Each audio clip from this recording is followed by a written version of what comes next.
Let's talk a little bit about job creation. A lot of people think that in EB-5, you have to count actual people who are working at the site.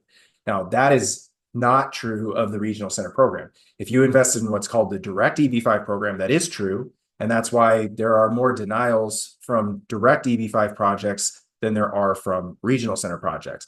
And that's because we can use all of the direct, indirect, and induced jobs in Regional Center projects versus you have to count actual full-time W-2 employees at the end product of your project in a direct project. And so that's a difference in oftentimes hundreds or thousands of jobs created in a project.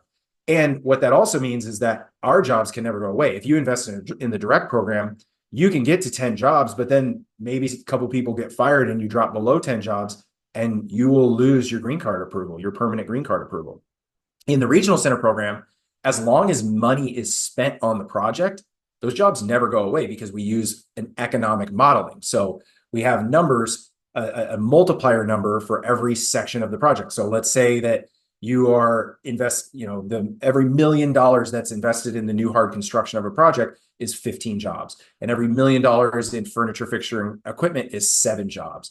And these are government economic models that they give us. So you multiply however many million spent on construction times 15, that gives you jobs. As long as that money is spent, those jobs don't go away, and you know that they're there to count for your green card. So we're counting direct, indirect, and induced jobs. So if we're building a hotel, right, that's going to bring on restaurants and coffee shops next door. That's going to be induced impact from the project. And then we have the direct jobs at the site, but also the indirect jobs. Okay, so you're installing furniture at the site. Well, where was that built? Maybe it was built in North Carolina, since that's where the majority of furniture in the US was built. And then how did it get to the site? Well, there was shippers and suppliers and distributors and subcontractors involved throughout that entire process. So that is why we're able to quantify so many jobs created in every EB-5 project utilizing the Regional Center program.